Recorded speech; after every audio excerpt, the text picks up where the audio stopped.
Thank you. Thank you for allowing me to tell you about vibrational optical coherence tomography as a tool for screening skin lesions. This just gives you an idea of the difference if one looks carefully at a benign lesion versus a melanoma under blue light. What we're trying to do is to develop not only a quick screening test for differentiating between cancerous and benign lesions, since many of the lesions in the United States that are excised are considered to be benign after histopathology. The technique principles are pretty simple. They include using infrared light, and here's a handpiece showing the infrared light part, and we put sound that is bounced off the skin transversely to the skin, and we can end up with images in 3 dimensions that show not only where the tumor cells are, as well as the fibrous collagen associated with cancerous lesions, as well as the normal stratum corneum. What we're trying to do is create a virtual biopsy, and in addition to that, measure physical parameters of the tissue that allow us to differentiate normal cells from cancer-associated fibroblasts, new blood vessels that are characteristic of skin cancer versus normal blood vessels, and the deposition of fibrous tissue. The physical data tells us a little about the modulus or stiffness of the tissue from measuring the resonant frequency. What the sound does is it bounces off the skin and it vibrates the skin. Each component that I just mentioned in the skin vibrates at a different frequency called the resonant frequency. At that frequency, it undergoes its maximum deformation. By using optical cohesion tomography, we can actually collect enough fast images to actually look at the vibrations of each of those components. We determine the resonant frequency from the frequency at which each of those components has its maximum displacement. And we'll see more about that in a second. So by collecting optical coherence tomography images and physical data about the properties of the components of the tissue, we're able to characterize benign and differentiate it from cancerous lesions non-invasively. As we can see, the handpiece is about 2 inches above the tissue, and so is the speaker that we use and vibrate the tissue with acoustic sound from a speaker. This is the clinical instrument that we use. This is the handpiece that contains the OCT infrared light. This is the speaker. This can be moved into the clinical examination table, and the image and the sound can be applied with these flexible arms. This gives us a virtual biopsy. It does not touch the tissue. The intensity of sound and the intensity of the light is very low. This is a class 1 instrument, non-significant risk as indicated by the FDA. This data can be collected on the patient, and if a patient has had multiple cancerous lesions, they are very happy not to have a biopsy unless it's totally necessary. One of the big problems is currently there are about 5 million skin cancers annually. It's predicted by 2050 there will be 25 million skin cancers. Currently, there are about 10 million skin biopsies. If that number continues at that rate, there will be 50 million biopsies done by 2050. And there is not an increase in the number of dermatologists or dermatopathologists being trained. 1 in 5 Americans by the age of 70 will have a skin cancer. The probability of having a skin cancer if you have blue eyes and light skin is much higher than if you have brown eyes and darker skin. Many of the people with blue eyes and light skin have multiple skin cancers. I have worked with patients who've had anywhere from 5 to 60 excisions during their lifetime, and they're looking for ways of not having excisions unless they're necessary. In the case of melanoma, diagnosis of melanoma is very difficult, even though, as you'll see some data we show, melanomas have a much different profile in terms of their pixel intensity versus depth and their biophysical properties. As I said, at least 55% of all biopsies are benign. In the case of melanoma, some of the statistics that you can find indicate that most of the biopsies are come back as benign. How does the technique work? Well, this just shows you from the sound, we get a weighted displacement. It's called a weighted displacement because we divide out the vibrations from the speaker. And in this case, this is purified human dermal collagen. And you can see there's only one peak. That single peak is from the dermal collagen because that's the only thing in the sample. And if we divide by the thickness of the sample, we get the stiffness or the modulus of the tissue. The modulus of the tissue, whether it's collagen and skin or the cornea, is about 2.5 megapascals. So collagen and the low stretch ratios normally found in skin has a modulus, similar modulus in all the collagen containing tissues that the collagen has thin fibers. From the resonant frequency, which is where we see that peak, we can calculate the modulus.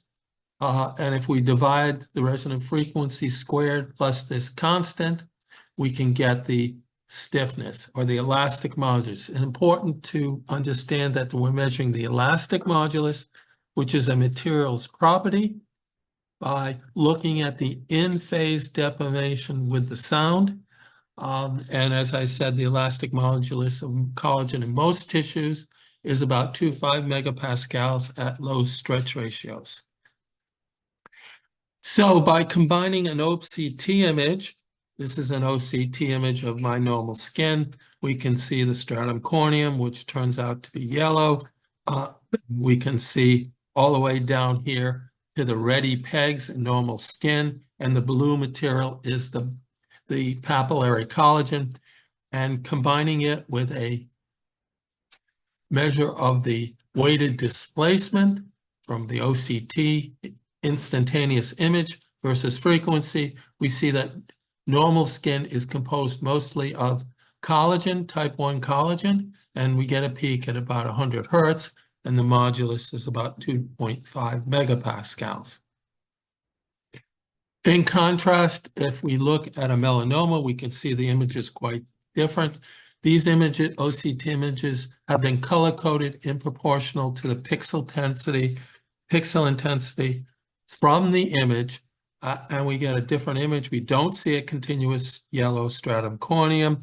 We see lesions. Lesions show up typically as black spots. In this case, this lesion is a almost circular lesion. And if I go back and we look and see, we have a totally different mechano-vibrational spectrum. We have peaks for cells. There are more cells in this melanoma, both normal cells at 50 hertz and cancer-associated fibroblasts at 80 hertz.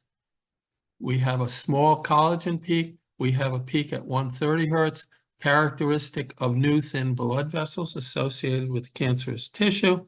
We get a peak at about 150 for the normal blood vessels, and we get this huge fibrous tissue at 250 to 260 hertz. This is a basal cell carcinoma. We can see big lesions here. We see a lack of the stratum corneum in this area. We see also the loss of the reddy pegs. And if we look at the weighted displacement versus frequency plot, we see new fibroblasts that are cancerous, thought to be cancer-associated fibroblasts. This particular case, we don't see a big 150 hertz peak, but we see a big fibrotic tissue peak. This is a squamous cell carcinoma. Again, we see the lack of a stratum corneum. We see nodular lesions here. We see a destruction of the ready pegs. The mechanovibrational spectrum has the 80 hertz peak, cancer-associated fibroblasts. A peak here at about 130 with a shoulder, new thin blood vessels, and a fibrotic tissue peak. We can actually plot normal skin versus this is an actinic keratosis and a basal cell carcinoma. And we can see that normal skin looks totally different than the skin lesions. In the weighted displacement versus frequency, notice the 80 hertz peak stands out, the 130 hertz peak stands out, and the 250, 260 hertz peak also stand out. If we also include squamous cell carcinomas, melanomas, we can make the same comparison, and we can see again that we have 80 hertz peaks, 130 hertz peaks that are different, as well as 250, 260 hertz peaks.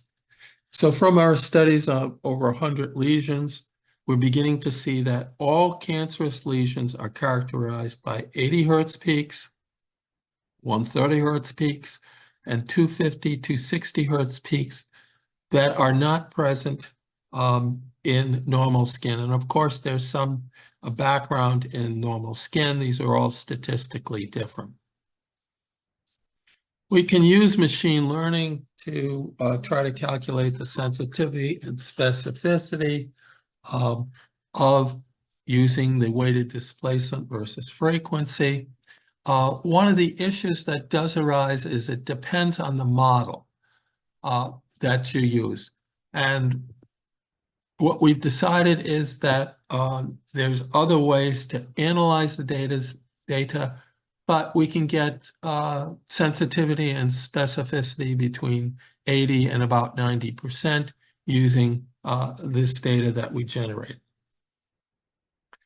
Now, one of the things we did say is that both BCC, SCC, and melanoma have similar new peaks at 80 hertz, 130 hertz, and 250, 260 hertz.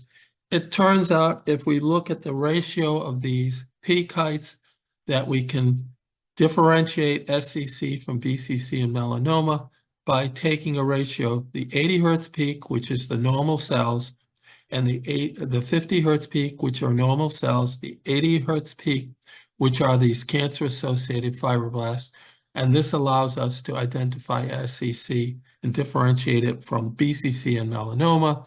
And if we take the ratio of the 130 hertz peak, which is the new thin blood vessels, and the 80 hertz peak, which is the cancer-associated fibroblasts, we can differentiate melanoma from BCC and SCC.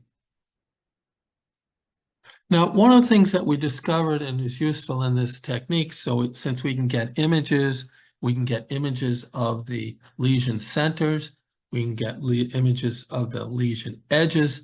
It turns out that the edge of the lesion looks very similar. It has similar peaks to the center of the lesion, but the edges that by histopathology are judged to be clean still have small lesions in them, and we've measured the lesion size and done the statistics.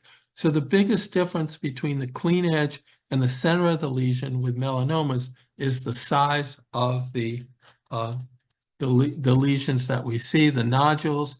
The nodules are much smaller in the edges than they are in the center of the lesions. And we can look at the stiffness of the different peaks. The stiffness of the different peaks, both in the center and edges of the melanoma, are not that much different from normal skin.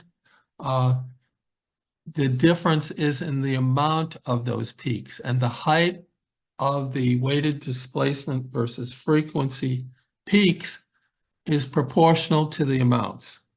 And if we calculate from that the average modulus or stiffness, the edge and the center are not really statistically different. The biggest difference is that normal skin is much less stiff than the melanoma edges and the center. So that even though these lesions are considered by histopathology as being free of cancer, they still have small nodules that may eventually grow into larger nodules, and suggesting that that would be a good reason for continued monitoring these patients. And this just gives you an idea of the sample sizes for this particular study. And again, this is a non-pigmented melanoma, and you can see that there are lesions. These two are hair follicles, but there are lesions over here. We can tell the hair follicles because typically on the OCT image, we can see them going through the skin. But again, this non-pigmented melanoma, and here are the lesions, lacks a complete stratum corneum, lacks some of the cellular components that would be in pink here. And what we can do with this is another technique. We can take that image over here, we can scan it parallel to the surface using computer techniques, and then we can measure the pixel intensity versus depth as a function of the depth. And we can analyze that particular pixel intensity versus depth, that was for the melanoma, and compare it to a pigmented lesion. This is a pigmented melanoma. Again, there is a broken stratum corneum, and there are not a lot of the pink cells here, but we can quantitatively analyze that by looking at the average pixel intensity versus depth, as well as we can do that for other lesions. And again, we've shown you that the differences are mainly between pigmented and non-pigmented melanomas occur not only there are more cells in the non-pigmented melanoma, normal cells, the cancer-associated fibroblasts are higher in the pigmented melanoma, and we can also look at the presence of fibrous tissue. There's more of that in the non-pigmented melanoma. So from different skin lesions, we can look at the pixel intensities versus depth. As the light penetrates the sample, it gets scattered and there's a decrease in the amount of light, but we can measure the plateau. We can measure the initial maximum pixel intensity. We can measure the width of the initial plateau, which is the stratum corneum. We can measure the half height of the plateau, and we can use this information to try to characterize differences. So this was seborrheic keratosis. This is a melanoma. We can see that in melanomas, the pixel intensity is reduced because the light can't go through the stratum corneum, what's left of it. There are too many cells reflecting it. We can also measure the plateau height here and at the half height, and use this to characterize different types of skin lesions. This is normal skin. We can see that the half height, this is the half pixel intensity at the half height. We can see that that's different statistically from all the other lesions. It's particularly significant that melanoma has a totally different pixel intensity. And we can also see that there's a statistical difference between SK and melanoma. However, there's not a big difference between BCC and SCC, so that we have to use additional information to look at the differences between those two. And these are the numbers of samples for these different lesions that we looked at. As I said before, we can tell a difference between SCC and BCC from the mechanovibrational spectrum and the ratio of the 50 and 80 hertz peak and the 80 and the 130 hertz peak. I'd like to point out some collaborators. Dr. Nanamenti has been a collaborator on this, and we have breakthrough device approval from the FDA, and we're working on the final FDA approval. Now, the use of VOCT, we see initially can be used to screen benign from cancerous lesions based on the OCT image and the pixel intensity versus depth. This can be done in less than a minute to actually screen benign lesions from cancerous lesions, since we have different pixel intensity versus depth plots from those. Beyond that, the mechanovibrational spectrum can be collected, which takes about 10 minutes more than the OCT data, and it can be used to differentiate between obviously normal skin, SK, AK, BCC, SCC, and melanoma.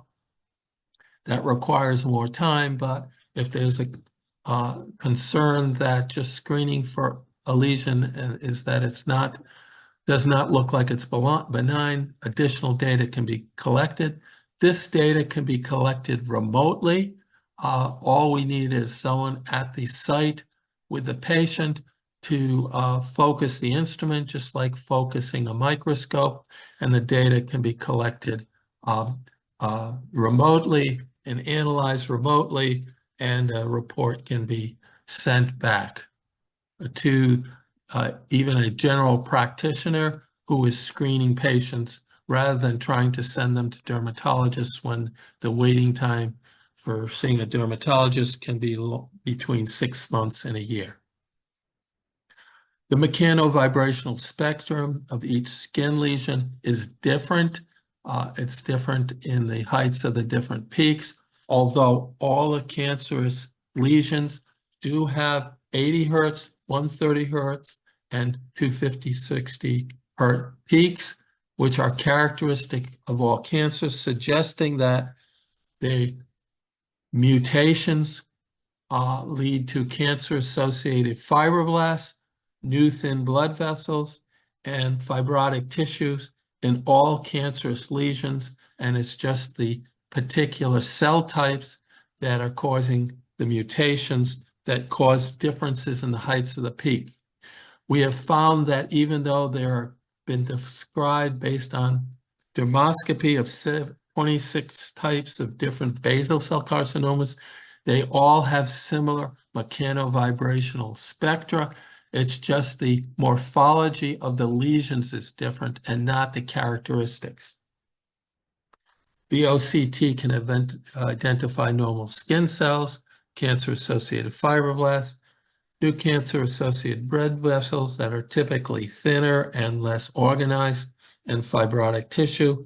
Fibrotic tissue appears to be associated with lesions that do not migrate or metastasize.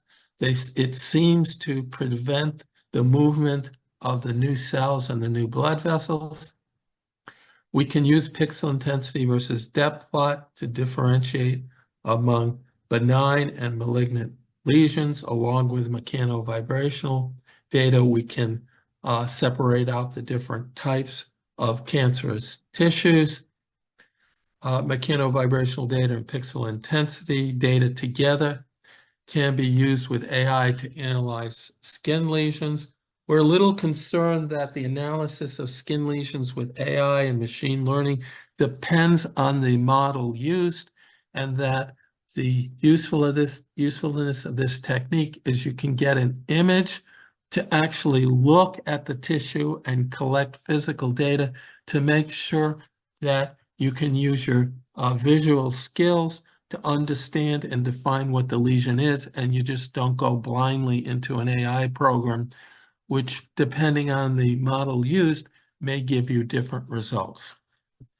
Mechanovibrational data, pixel intensity data can be collected remotely, and this will aid in getting general practitioners more involved in the analysis of skin lesions when they are small.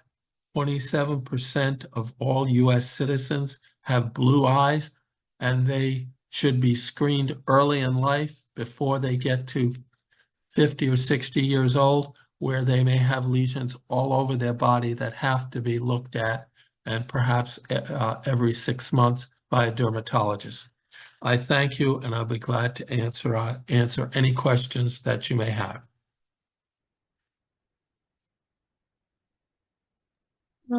Thank you for the wonderful presentation, Dr. Frederick H Silver. It was well informative and was much useful for all the healthcare professionals. And we have questions from Vasiliki informing congratulations. And the question is, what other molecules except collagen could be identified by this method in the skin as a factor of mutant cells? Well, what I didn't say is that we've done collected mechanovibrational data on other tissues, including muscles, tendons, nerves, and bones, and each tissue has a unique mechanovibrational spectrum. So other molecules can be identified. They just need to be in a high enough concentration so that they will reflect a signal.